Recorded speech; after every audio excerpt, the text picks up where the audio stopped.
ಕಲಿಬೇಕಾದ ಕಾಲದಲ್ಲಿ ಅರ್ಧಂಬರ್ಧ ಕಲಿತು ಕಲಿಸಲಿಕ್ಕೆ ಬಂದವರ ಕೈಗೆ ಆಯುಧ ಕೊಟ್ಟು ಹೊಡೆದು ಕೊಲ್ಲಿಸಿ ಈಗ ನನಗೆ ಹೇಳ್ತಾನವ ನಾವು ಅರ್ಧಂಬರ್ಧ ಕಲಿತರು ನಮ್ಮ ತಲೆಗೆ ಎತ್ತು ಬಿಡ್ತಾರೆ ಅಂತ ಮೂರ್ತಿ ಕೊಟ್ಟಿವೆ ಇವರಿಗೆ. ಅದೇ ನಿನ್ನ ತಲೆಯ ಸಣ್ಣದಾದ ರಾಜರು ಮಾಡುವುದಕ್ಕೆ ಈ ಬಾಕಿದವರನ್ನು ಸೇರಿಸಿಬಿಟ್ಟು ಅವರು ಪಾಪ 4 ಜನ ಹಿಂದೆ ಇದ್ದಾರೆ. ಹೌದು, ನಾನು ಅವರನ್ನು ಏನು ಉಪಯೋಗ ಕೊಡ್ಲಿಲ್ಲ. ಇಲ್ಲ, 4ರಲ್ಲಿ 1 ಬರಿದೇ ಇದ್ದಾರೆ.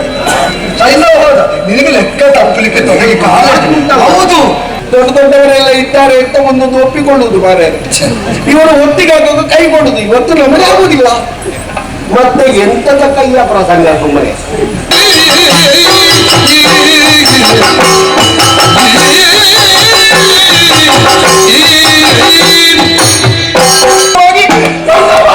ಕೊಲ್ಲಿಕ್ಕಿದ್ದು ನೀವು ಕೊಲ್ಲಿಸಿದ್ದು ನಿಮ್ಮ ಅಪ್ಪನ ನೀವೇ ಕೊಲ್ಲಿಸಿದ್ದು.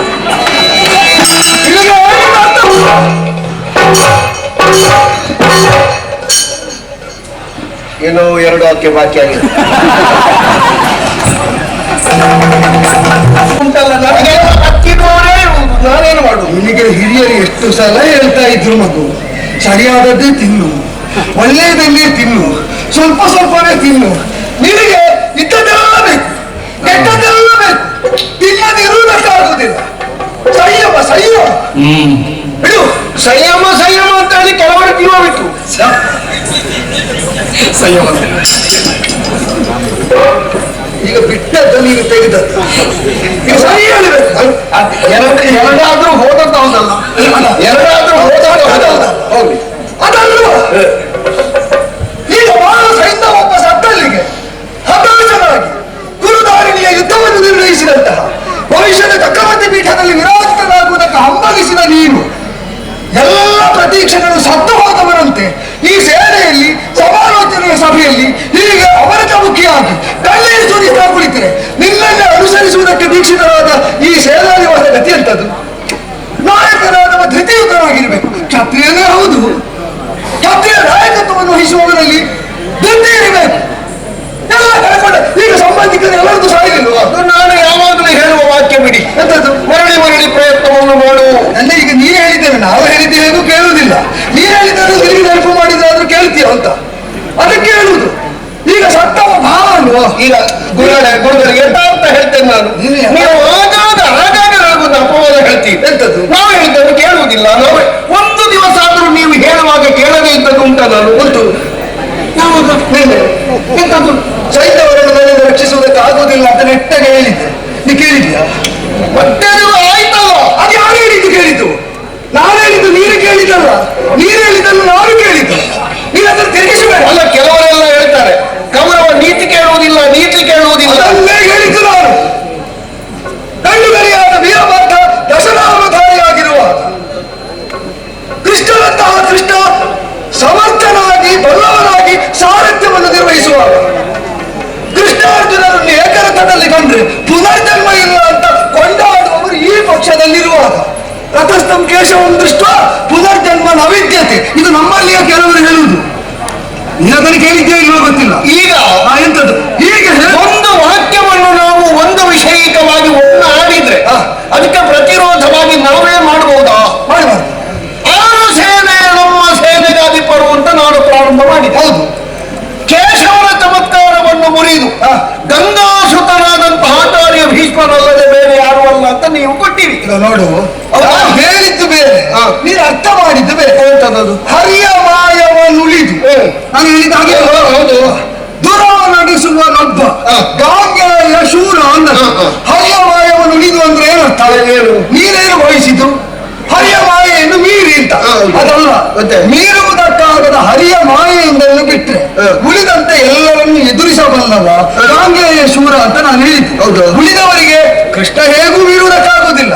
ಉಳಿದಂತೆ ಅರ್ಜುನನ ಭೀಮನ ಉಳಿದ ಷಡೂರಕರು ಅಥವಾ ಅಲ್ಲಿದ್ದ ಮಹಾರಕರು ಅವರನ್ನು ಮೀರುವುದಕ್ಕಾಗುವುದಿಲ್ಲ. ಭೀಷ್ಮ ಆದ್ರೆ ಹಾಗಲ್ಲ, ಅವನಿಗೆ ಮಿತಿಯನ್ನು ಆಚಾರ್ಯ ಭೀಷ್ಮ ಅಂತ ನಗಳಿತ ಹೊಂದಿದವ ಒಬ್ಬ ಹರಿಯ ಮಾಯೆಯನ್ನು ಏನು ಮಾಡ್ಲಿಕ್ಕಾಗ್ಲಿಕ್ಕಿಲ್ಲ. ಅದನ್ನು ಉಳಿದದ್ದನ್ನೆಲ್ಲ ನಿರ್ವಹಿಸಿ ಅಂತ ನೀನೇನು ವಹಿಸಿದೆ. ಹರಿಯನ್ನಾದ್ರೂ ಮೀರುವುದಕ್ಕೆ ಭೀಷ್ಮ ಪರ್ಯಾಪ್ತ ಅಂತ ಪಟ್ಟ ಕಟ್ಟಿದೆ. ಅವತ್ತೇಳಿಲ್ಲ ಈ ಅರ್ಥ. ಅವತ್ತು ಬೇರೆ ನಿನ್ನ ತೊಂದರೆ ಗೊತ್ತು. ಹರಿಯ ಮಾಯೆ ನುಡಿದು ಅಂತ ಹೇಳಿದ್ರಿ, ನಾವೇ ಗ್ರಹಿಸಿದ ಹರಿಯನ್ನು ಕಟ್ಟಿ ಮುಂದೆ ಹೋಗ್ತಾರೆ. ಇವತ್ತು ಬೇರೆ ಅರ್ಥ, 14ನೇ ದಿವಸ ಬೇರೆ. ಈಗ ನೀನು ಹೇಳಿದ್ದಕ್ಕೆ ನಾನು ಈಗಲೇ ಒಂದು ಅರ್ಥ ಹೇಳ್ತೇನೆ. ಏನು? ನಾನು ಮನುಷ್ಯರಿಗೆ ಮಾತ್ರ ಅರ್ಥ ಆಗುವ ಹಾಗೆ ಮಾತಾಡಿದ್ದೆ, ಆದ್ರಿಂದಲೇ ನಿಮ್ಮಲ್ಲಿ ತುಂಬಾ ಮಾತಾಡುವುದಿಲ್ಲ.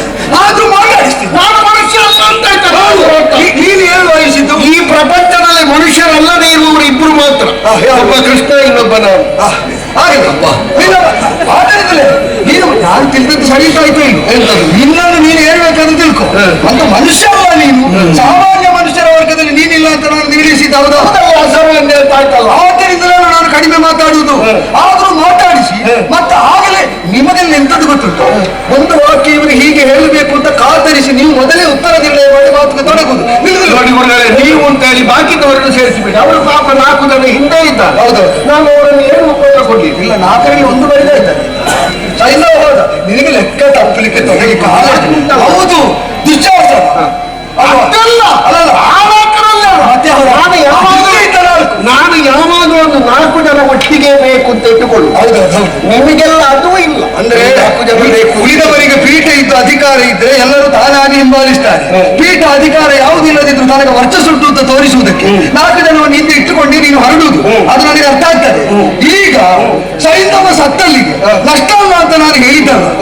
ಭೀಷ್ಮಾದಿಗಳು ಹರಿಯ ಮಾಯೆಯನ್ನು ಉಳಿದೇ ವರ್ತಿಸಬಲ್ಲರು ಅಂತ ಹೇಳಿದಾಗ ನೀನು ಅದಕ್ಕೆ ಏನು ಅರ್ಥ ಅಂತ ಕೇಳಲಿಕ್ಕೆ ಹೋಗ್ಲಿಲ್ಲ. ಗುರುಗಳು ಹೇಳಿದ್ರು ಓಡಿದ, ಮತ್ತೆ ಶಿಬಿರಕ್ಕೆ ಹೋಗಿ ಒಪ್ಪಿಸಿದೆ. ಈಗ ಆಗಲೇ ಕೇಳಿದ್ರೆ ಇದೇ ಅರ್ಥ ಹೇಳ್ತಿದ್ದೆ. ಅದಕ್ಕೆ ಆವಾಗ ಹೇಳುದು, ಒಂದು ಮಾತು ನಾವು ಕೇಳಿದ ಕ್ಷಣದಲ್ಲಿ ನನಗೆ ಆದದ್ದೇ ಅರ್ಥ ಅಂತ ಹೊರಡಬಾರದು.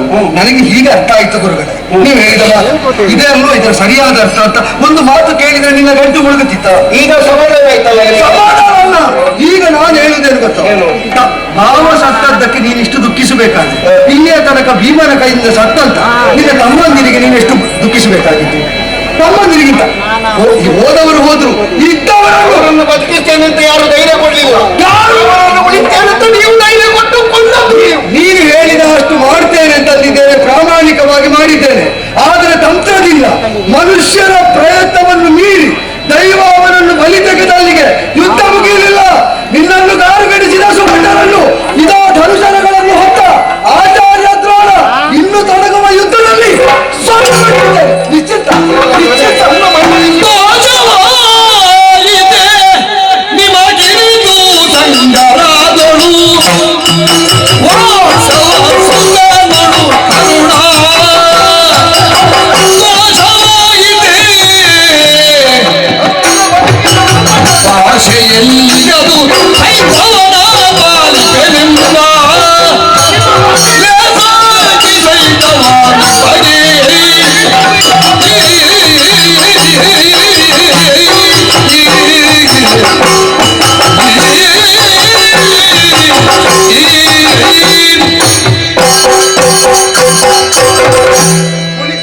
ಕುಳಿತು ಕಾಲು ಮರ ಕಟ್ಟುವುದು ಉಂಟು.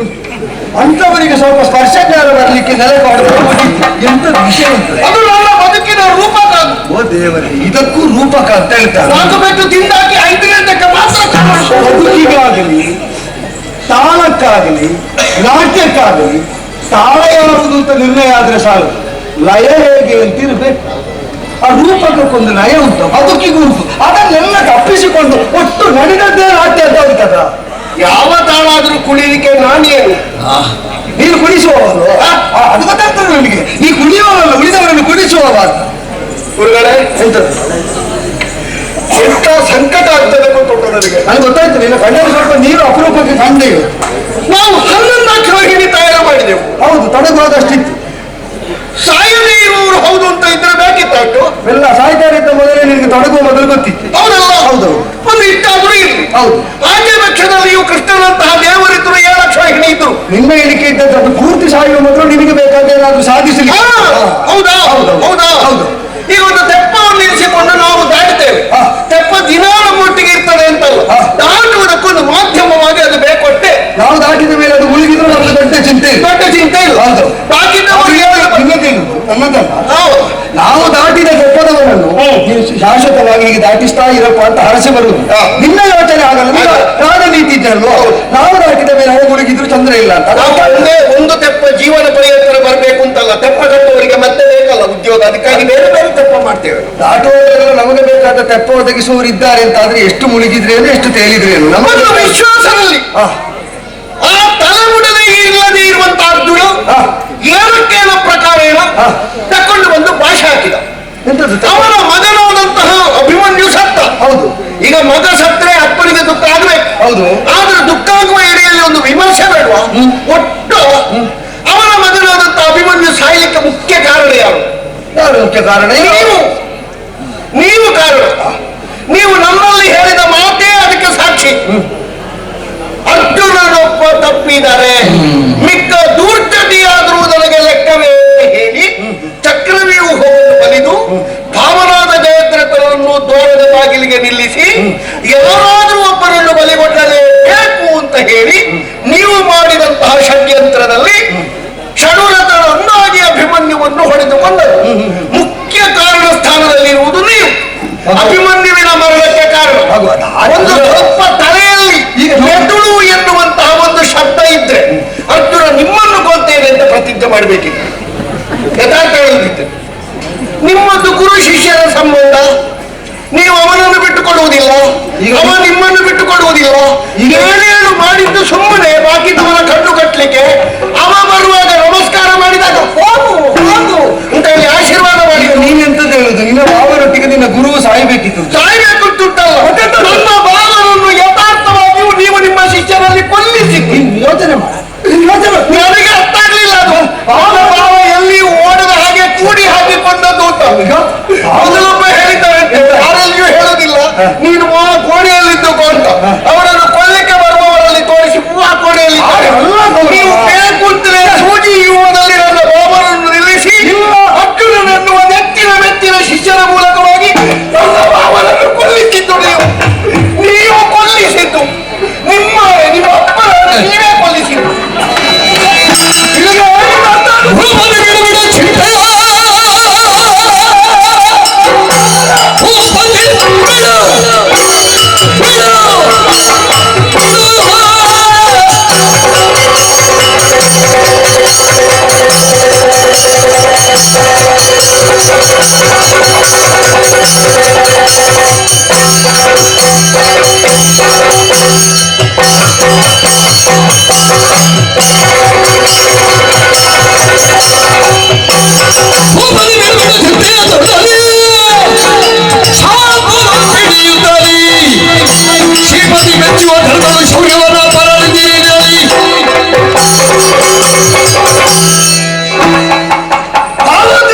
ಯಾವುದಾದ್ರು ಹೇಳ್ತೀನಿ.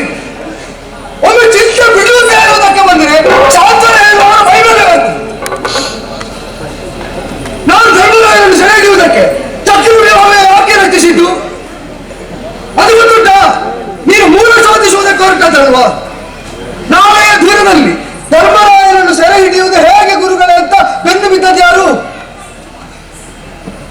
ನಾವೊಂದು ಕಾರ್ಯ ಮಾಡ್ತೇವೆ, ಆ ಕಾರ್ಯಕ್ಕೆ ಕಾರಣವಾದದ್ದೇನು? ಅದಕ್ಕೆ ಹಲವು ಬಾರಿ ಕರ್ತೃತ್ವ ಬರ್ತದೆ.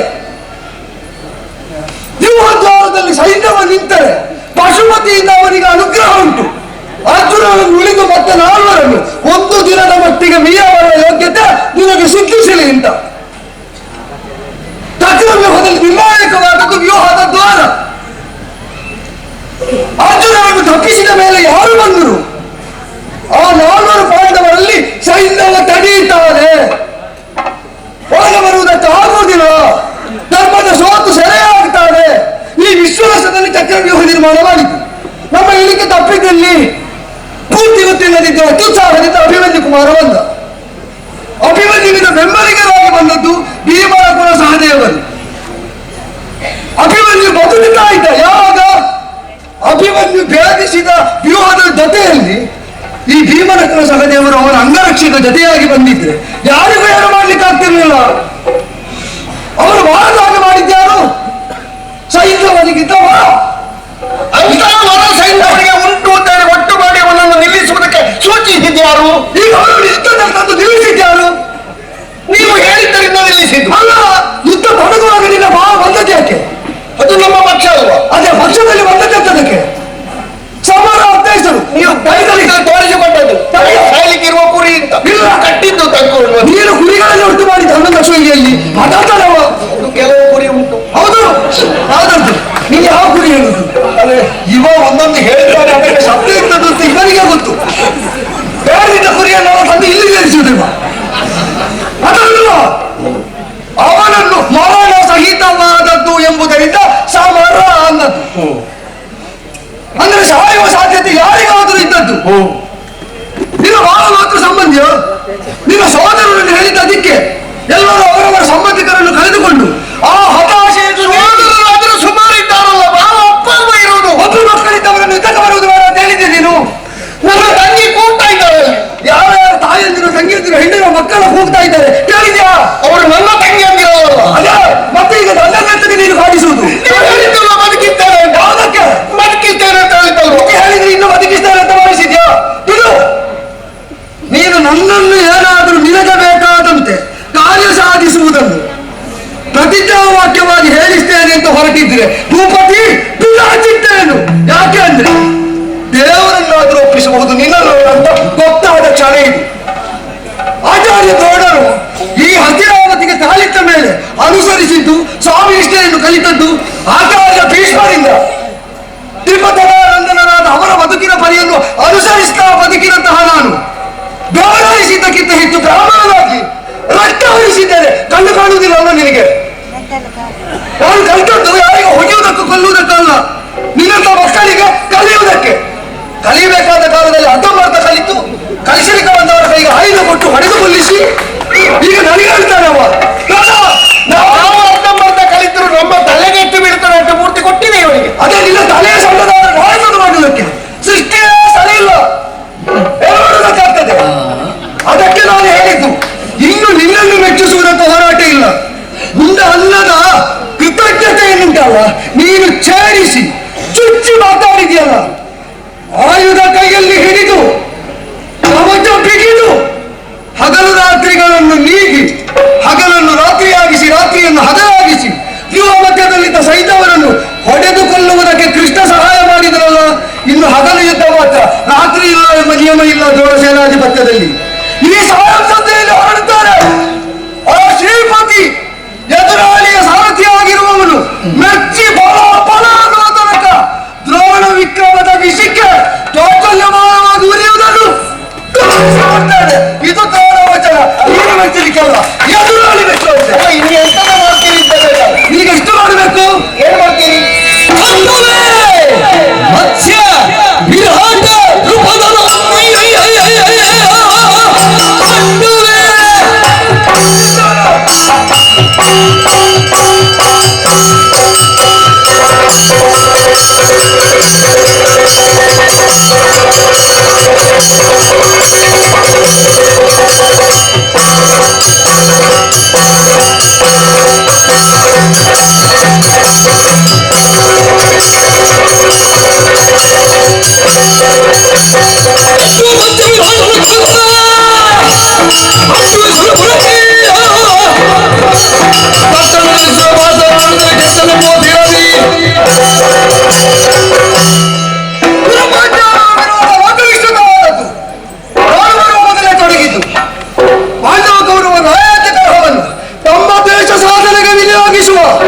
ಪ್ರತಿಜ್ಞಾಬದ್ಧರಾಗಿ ನನ್ನ ವಿರೋಧ ಸಾಧಿಸ್ತಾ ಇರುವ ಪಾಂಚಾಲ ನರೇಶನಾದಂತಹ ಆ ದೃಪದನನ್ನು ಅವರ ಸಂತಾನವನ್ನು ಹೊಡೆದು ಕೊಂದುಕೊಳ್ಳುತ್ತೇನೆ.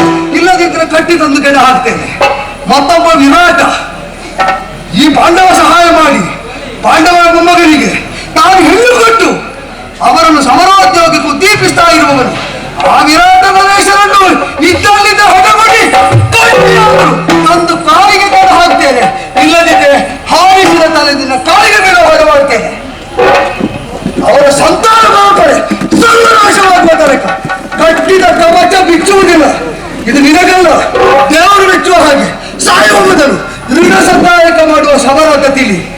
ಇಷ್ಟರ ಮೇಲೆ ನಿನ್ನ ದಯಾಪದಯ ನಿನ್ನ ಹಳೆ ಬರಹದಾಗೆ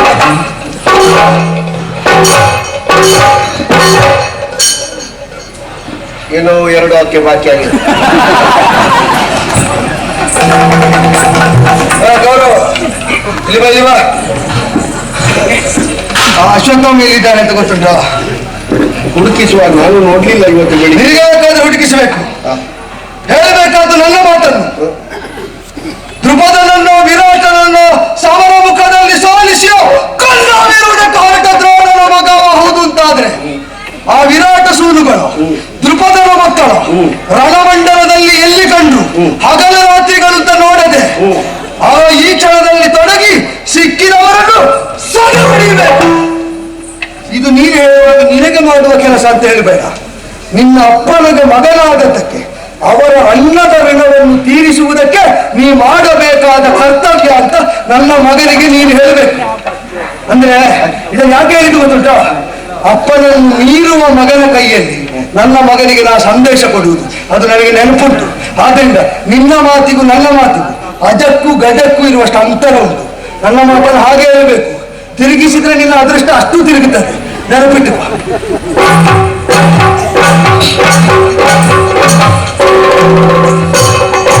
ಆಯ್ತಲ್ವಾ? ಇನ್ನು ಆತ್ಮಕ್ಕೆ ಒಂದು ನೆಮ್ಮದಿ, ಆತ್ಮಕ್ಕೆ ನೆಮ್ಮದಿ ಸತ್ತಿದ್ದಾರೆ. ನೆಮ್ಮದಿ ಕೊಟ್ಟರು ಎಲ್ಲ ಅವರ ಪಕ್ಷವೇ ಆತ್ಮಕ್ಕೆ ನೆಮ್ಮದಿ. ತೃಪ್ತಿ. ಚಕ್ರವ್ಯೂಹದ ರಚನೆ ಮಾಡುವಾಗ ಹೇಳಿದ್ರು ಅರ್ಜುನನೊಬ್ಬ ತಪ್ಪಿದ್ದಾರೆ, ಮಿಕ್ಕ ದೂರ್ಕಟ್ಟಿಯೂ ನನಗೆ ಇದಿರಲ್ಲ, ನಿನ್ನ ಭಾವ ಜಯದ್ರಥನನ್ನು ತಂದು ಕೋಟೆ ಬಾಗಿಲಿಗೆ ನಿಲ್ಲಿಸು ಅಂತ. ನನ್ನ ಭಾವ ನಿಂತದ್ದರಿಂದ ಬಾಕಿದ್ದವರು ಒಳಗೆ ಬರಲಿಲ್ಲ. ಅರ್ಜುನ ಒಬ್ಬ ತಪ್ಪಿದ್ದರಿಂದ ಯುದ್ಧದಲ್ಲಿ ಇವರಿಗೆ ಗೆಲ್ಲುವುದಕ್ಕಾಯಿತು, ಇವರು ಗೆದ್ದು ಕೊಟ್ಟದ್ದು ಅಂತ ಹೆಸರು ಬಂತು ಶಾಯಿ ಹತ್ರ.